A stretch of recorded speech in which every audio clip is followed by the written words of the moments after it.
It is the beginning of the year, so you know what that means, back to school. Yes, everyone's favorite topic. Here I am, nurse practitioner student week 1, give you some helpful tips about how to get into nurse practitioner school, interviews, applications, everything like that.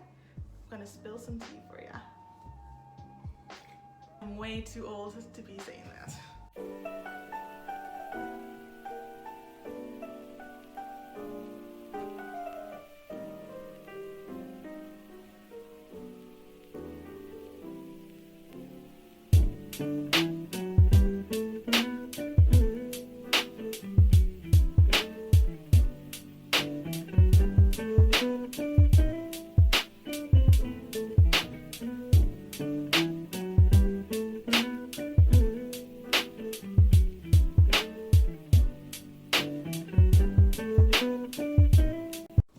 Welcome back. I hope everyone had a great few weeks of break with holidays and everything. So today I'm going to talk about nurse practitioner interviews. A little background on me, I am a nurse practitioner student. I just am in my first week right now. When I was applying to schools last fall, I applied to 5 different schools. Of those 5 schools, I only really finished the entire application process with 3. One of the schools I did not get an interview with, unfortunately, but the other 2 schools I did, and I got accepted at both of them. Now the first school, kind of a funny story, not so funny in the moment, but now looking back at it, I'm like, oh, okay, I should have done my research a little bit more. The first school was a school that didn't have any clinical tracks for their DNP program, so DNP means Doctorate of Nursing Practice. They only had a leadership track, a management track, and that's not something I want to do. I want to do the clinical side of things and actually help clinically. And so I got into the interview and I prepared my questions and what they could possibly say, and it went really well actually. We hit it off and everything. And then they asked me the question about, okay, so what are you going to do with your degree? And I went on this long tangent about how I wanted to serve the population in our communities from birth to geriatric and all of that, you know, typical answers for those kind of things. And of course, the dean, I think it was a dean and an administrative assistant or something like that, they were both interviewing me. The dean said, oh, that's not this kind of program. This is a leadership program. You won't be doing anything clinically and you won't be, you know, taking your licensure for your certification for a nurse practitioner, family nurse practitioner. And I said, oh, really? Okay.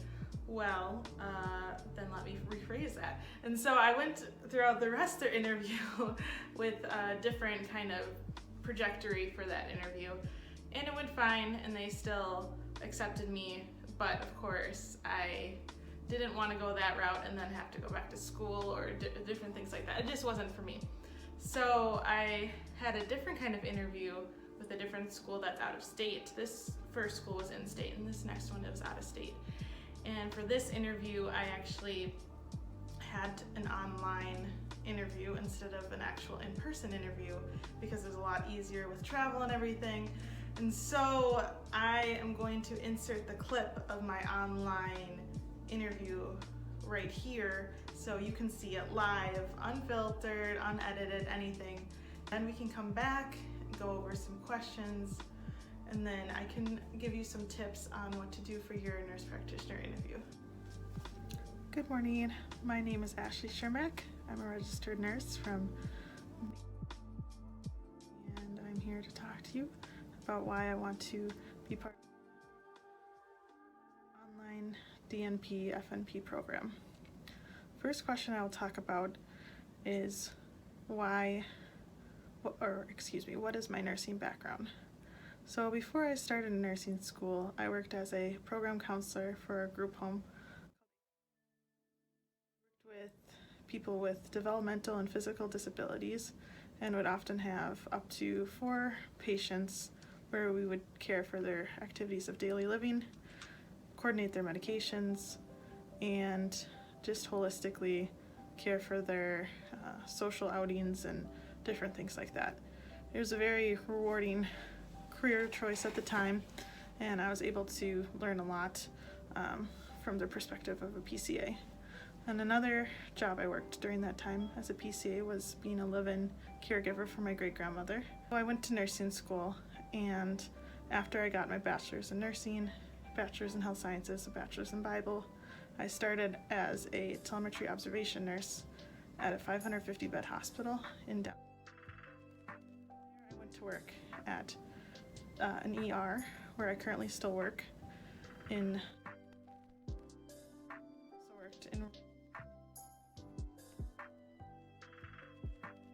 the ICU for a time. Next, I'll be talking about why I'm pursuing education to become a family nurse practitioner. So for me, it's always been a lifelong dream to care for the whole patient throughout their lifespan, so infancy to geriatrics. I hope to do that as a primary care provider and believe God has called me into this field to allow continuity of care as well as coordination in a holistic manner, caring for them in mind, body, and spirit. Choice because of their well-known reputation, their excellence in academics, and it'd be an honor to follow in my mom's footsteps and go to this school. Next, I'll be talking about how I plan to be successful in my doctoral studies. So, as a registered nurse now, I take every opportunity I can to look at different educational options.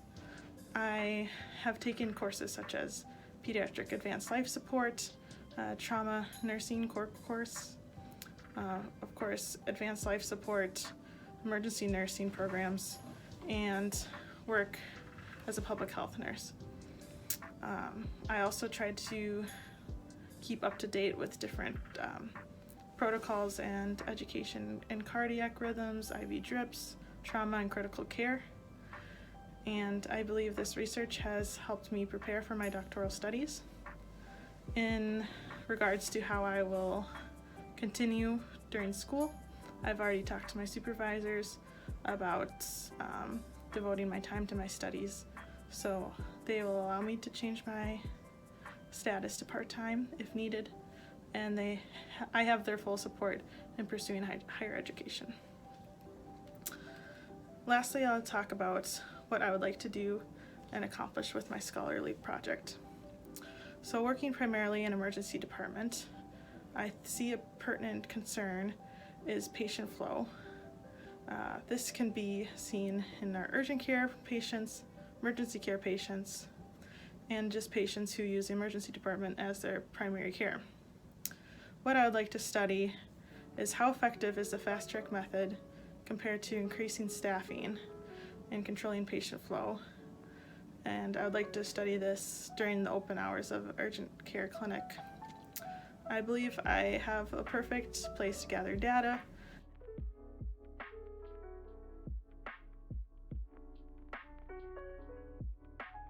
further research any evidence-based practice to increase patient satisfaction, reduce unnecessary financial strain, and allow for shorter wait times for patients. I believe that this will be a great help as resources are quickly diminishing in this area. And I will use resources from case studies as well as personal resources in my communities. Thank you for allowing me to interview with you today. I greatly appreciate this type of interviewing.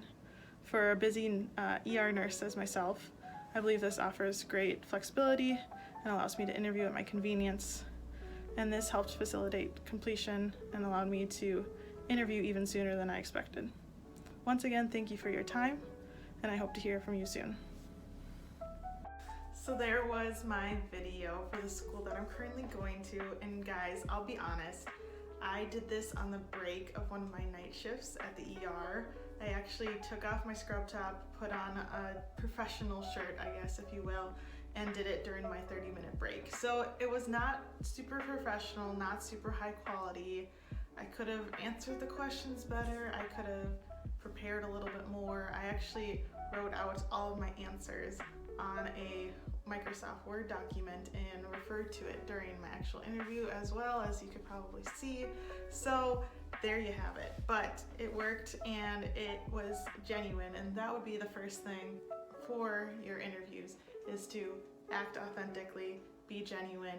They're gonna see through what you're saying if it isn't genuine, so might as well just do that right off the bat, and that will be a great asset for you in the end. I also want to point out that if you've gotten this far, that is a great sign, so you can breathe a little easier, breathe your sigh of relief, because you've put in the hard works of essays, any entrance exams, any references you might need, and trust me, you're gonna need a lot, so remember to thank your references. Any different materials you might need to do. Actually, for my particular school, I needed to retake my recertification for BLS for healthcare providers. I actually am certified through my hospital system, but they want specifically through American Red Cross or American Heart Association, so just be aware of those different things. There might be some costs going into it, but trust me, it'll be worth it. So, like I said, be genuine, be authentic, and that will shine through, and that'll help you pass your interview. Now, the questions you saw in my interview will be your typical questions. Tell me about yourself, tell me about your background, why do you want to be a nurse practitioner, what do you hope to gain from being in our program, and of course the scholarly project. Kind of have an idea of what you want to do for your capstone, because that will take up a lot of your time towards the end of your program. But really, it's just the basic questions that you might have had for your Bachelor's of Science for Nursing or your ADN or anything like that. So just come prepared, rehearse. I would suggest gathering, some friends, some family members, practicing with them, a little bit of a mock interview, if you will. And really, that should be so helpful for you in the end. It's gonna be a little nerve-wracking once you get to the interview, but once you meet someone, and just allow your passion, your enthusiasm to shine through, and don't forget that God made you to be here at this moment, at this time.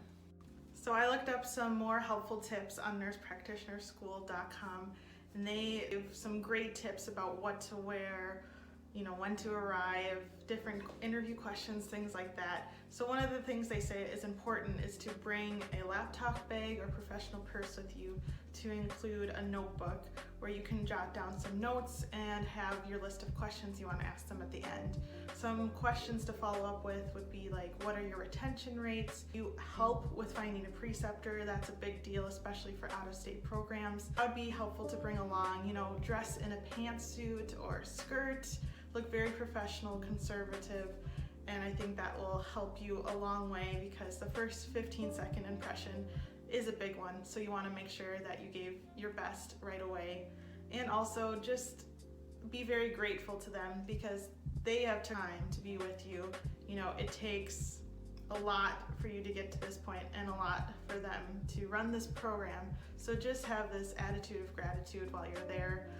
There's hundreds of applicants and you are one of them. Just don't let that make you anxious, of course, but just remember that God put you here at such a time as this, and to take full advantage of that opportunity. Lastly, just like with any interview, make sure you arrive early.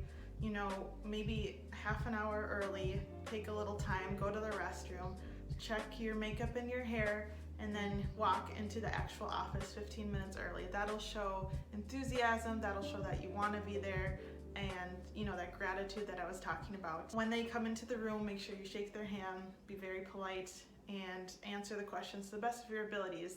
They realize that you're on the spot, so they're gonna have some grace for that, but you are ready for this. I know you got this. After it's all done, thank them again, shake their hand, and write a thank you letter, thanking and expressing your gratitude for them just giving you a little bit of time to go over their program with you and what that all might entail.